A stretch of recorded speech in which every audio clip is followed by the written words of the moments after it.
Hello बच्चों, मैं प्रवेश कुमार जीपीएस चैनल पर आपका हार्दिक स्वागत करता हूँ। चलिए आज हम शुरू करने वाले हैं क्या नया लेक्चर हेलो एल्केन और हेलो एरिन्स में, है ना।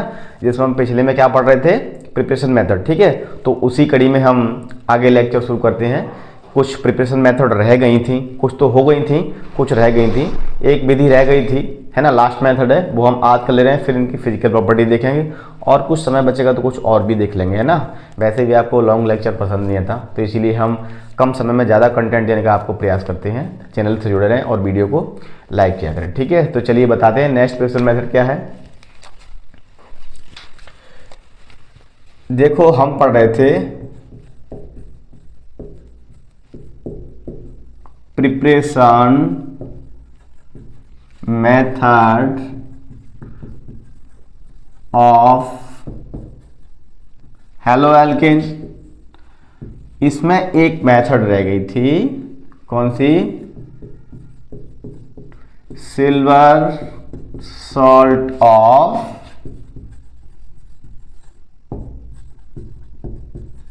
फैटी एसिड्स, यानी कि फैटी एसिड के सिल्वर सॉल्ट से हम कैसे बनाएंगे। तो देखो फैटी एसिड RCH2COOAG, ठीक है, ये सिल्वर सॉल्ट हो गया, है ना। प्लस इसकी बेटा रिएक्शन हम करवा देंगे ब्रोमीन से, किसकी प्रेजेंटेशन में, CCl4 यानी कि कार्बन टेट्रा क्लोराइड। अब यहां पर हमारा क्या बनने वाला है, RCH2 और हमने यहां पर लगा दिया Br plus CO2 plus AgBr।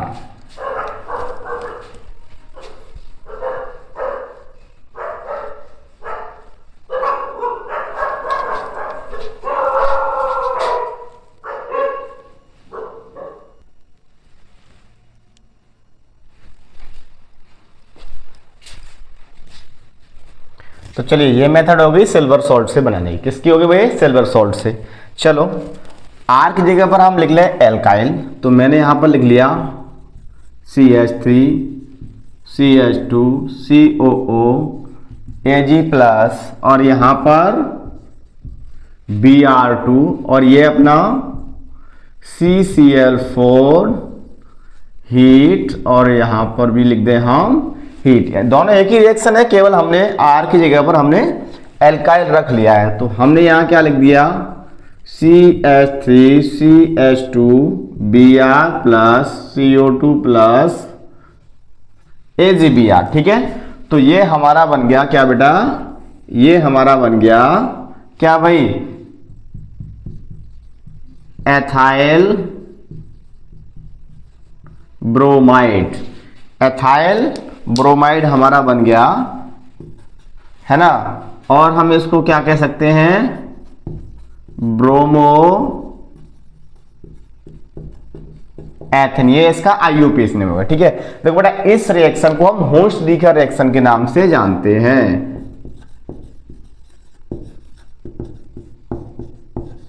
होस्ट-डीकर reaction, यदि आपको एग्जाम में होस्ट-डीकर रिएक्शन पूछी जाए तो इसका मतलब क्या है कि हेलो एल्केन बनाने की फैटी एसिड, है ना, के सिल्वर सॉल्ट से, है कि नहीं, यानी कि फैटी एसिड के सिल्वर सॉल्ट से जो हेलो एल्केन बनाने की प्रिपरेशन आपको पूछी जा रही है, ठीक है। चलिए अब हम हेलो एल्केन की कुछ फिजिकल प्रॉपर्टी देखते हैं कैसे होते हैं, है ना। चलो देखते हैं।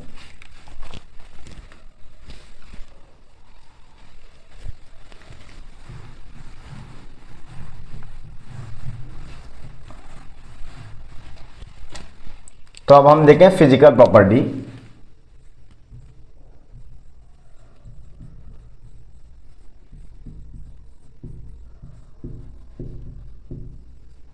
Physical property of halo alkene, यानी कि हेलो एल्केन की फिजिकल प्रॉपर्टी कैसी होती है। नंबर 1, देखो इसमें जो छोटे हेलो एल्केन होते हैं वो गैसेस स्टेट के होते हैं, ठीक है। यानी कि छोटे बोला तो 1 2 लगभग 3 कार्बन के।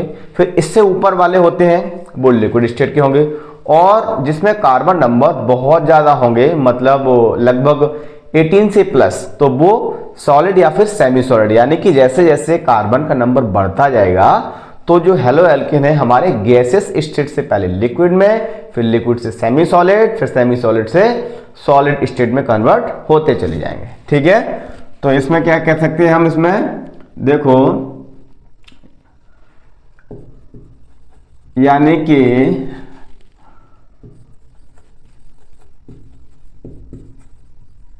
हेलो एल्केन, हेलो एल्केन मतलब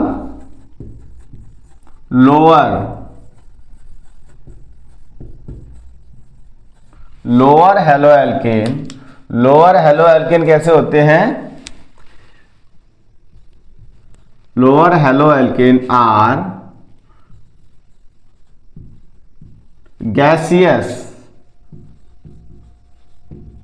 स्टेट्स, है ना, गैसेस स्टेट्स, जैसे कि CH3Cl, CH3Br, फिर CH3CH2Cl, है ना, CH3CH2CH2Cl। तो यहां तक कि सब कैसे होंगे बेटा? गैसेस स्टेट के होंगे। फिर जैसे जैसे कार्बन नंबर बढ़ता जाएगा वो लिक्विड में, फिर लिक्विड से सेमी सॉलिड में, फिर सेमी सॉलिड से सॉलिड में कन्वर्ट होते चले जाएंगे। ठीक है, बट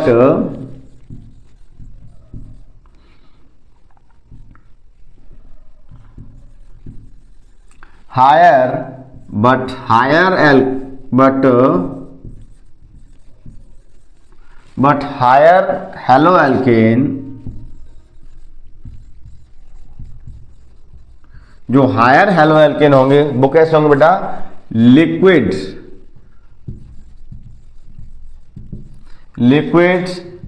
से फिर कैसे होंगे? सेमी सॉलिड, और सेमी सॉलिड के बाद सॉलिड, है कि नहीं? तो ये इनका सीक्वेंस रहेगा लगभग, यानी कि यहां पर 18 कार्बन प्लस का मतलब इससे ऊपर वाले होंगे वो सॉलिड स्टेट के होंगे। ठीक है, दूसरी प्रॉपर्टी होती है इनका जो मॉलिक्यूलर मास है,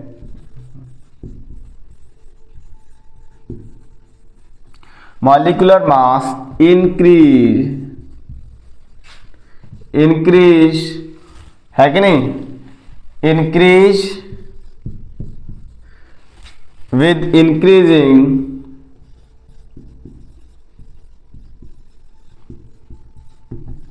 नंबर ऑफ कार्बन, यानी कि कार्बन का नंबर यदि बढ़ता जाएगा तो उसका मॉलिक्यूलर मास भी बढ़ता जाएगा। ठीक है, जैसे कि हमने एग्जांपल आपका लिया CH3Cl, CH3CH2Cl, फिर CH3CH2CH2Cl। देखो इसमें कार्बन 1, इसमें 2, इसमें 3, तो सबसे ज्यादा मास किसका होगा? इसका। यानी कि कार्बन का नंबर बढ़ता जाएगा तो क्या होता जाएगा भाई? इनका मॉलिक्यूलर मास बढ़ता जाएगा। किसका? हेलो एल्केन का। ठीक है, ठीक इसी प्रकार से क्या कंडीशन होती है, यानी कि mass of halo alkene increase with increasing of size of halide, यानी कि हैलाइड का साइज बढ़ता जाए। जैसे कि CH3, यहां पर अपना कौन सा है भाई?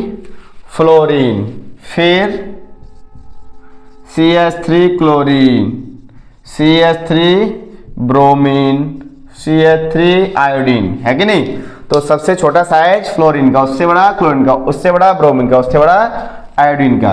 तो इसमें मास का जो सीक्वेंस है वो ये रहेगा।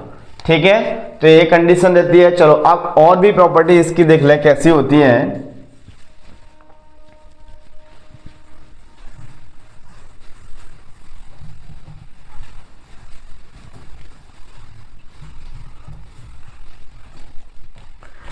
देखो अपनी फोर्थ नंबर प्रॉपर्टी है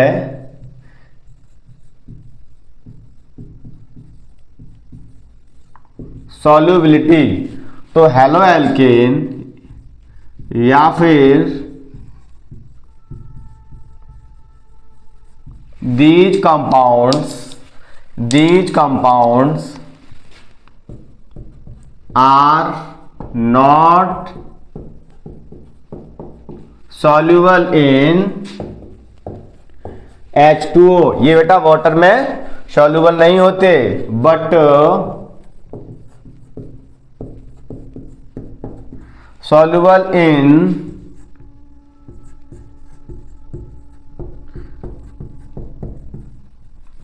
ऑर्गेनिक सॉल्वेंट या फिर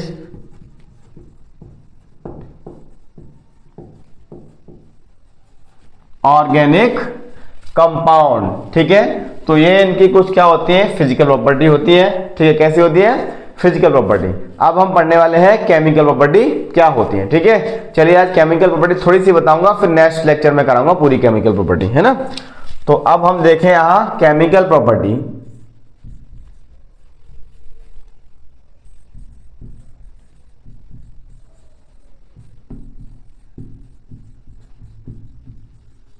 केमिकल प्रॉपर्टी, ठीक है, मोस्ट ऑफ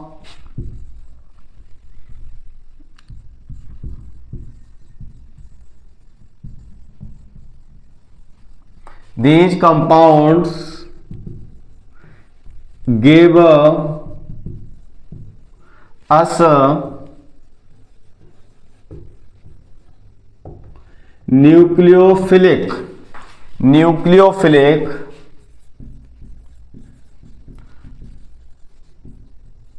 सब्स्टिट्यूशन रिएक्शन। ठीक है, ये न्यूक्लियोफिलिक सब्स्टिट्यूशन रिएक्शन देंगे। तो सबसे पहले देखते हैं पहले इसको, न्यूक्लियोफिलिक सब्स्टिट्यूशन को। ठीक है, न्यूक्लियोफिलिक का मतलब क्या होगा, न्यूक्लियोफिलिक का मतलब न्यूक्लियर अटैकिंग रिएजेंट। एक ऐसा रिएजेंट होगा जो न्यूक्लियस पे अटैक करेगा। अब आप सोच रहे होंगे भाई कैसा रिएजेंट है जो न्यूक्लियस पे अटैक करेगा और हम उसको कैसे आइडेंटिफाई करेंगे। तो सीधी बात क्या है, आपने वैसे 11th क्लास में पढ़ा होगा, यदि नहीं भी पढ़ा हो तो मैं तुमको बताऊं, जिन पर नेगेटिव चार्ज होता है वो सब कैसी रिएक्शन देंगे, वो सब न्यूक्लियोफिलिक अटैकिंग रिएक्शन यानी न्यूक्लियोफिलिक रिएक्शन को वो देंगे। समझ में आया कि नहीं आया। चलो मैं तुमको बता दूं, जैसे मेरे पास क्या है, यहां पर है R और मेरे पास यहां X प्लस यहां पर मेरे पास रिएक्शन हो रही है, कोई भी एक मेरे पास अल्कोहल का कंपाउंड है तो मैंने लिख दिया KOH। ठीक है, यदि K बेटा यदि यहां से अलग होगा तो K प्लस OH माइनस में कन्वर्ट हो जाएगा, और जब ये वाला बॉन्ड टूटने वाला है तो R प्लस और X माइनस में, तो ये OH है ना वो इस पे अटैक करेगा। किस पर अटैक करेगा, क्योंकि प्लस का मतलब क्या होता है, न्यूक्लियस, है ना, तो इस पर अटैक करेगा। तो हमारे पास बनने वाला क्या है, ROH। क्या बनने वाला है,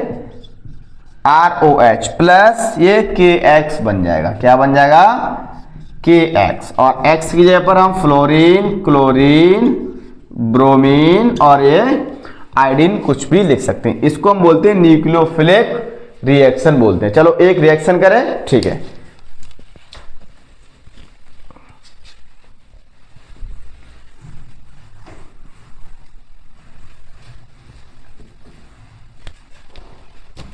देखिए मेरे पास क्या है, RX का मतलब होता है मेरे पास R यानी कि मैं यहां सीधा लिख दूं CH3CH2 और हेलो एल्केन है ना, तो मैंने Cl लिख लिया प्लस KOH। तो मेरा यहां पर क्या बनने वाला है, यहां पर मेरा बनेगा ROH। क्या बनेगा भाई, ROH। चलो यार लाइट आ रही होगी, मैं इसको यहां लिख दे रहा हूं, ठीक है। ROH मतलब CH3CH2OH प्लस KCl। क्या बनेगा भाई, KCl। समझ में आया। तो हमारा क्या बनता है भाई, एल्कोहल बन जाता है। क्या बनने वाला है, एल्कोहल। तो इसी को हम बोलते हैं न्यूक्लियोफिलिक सब्स्टिट्यूशन रिएक्शन, ठीक है। तो और इससे रिलेटेड जो रिएक्शन है वो हम नेक्स्ट लेक्चर में पढ़ेंगे। आज के लिए इतना ही काफी, मिलते हैं नेक्स्ट लेक्चर में।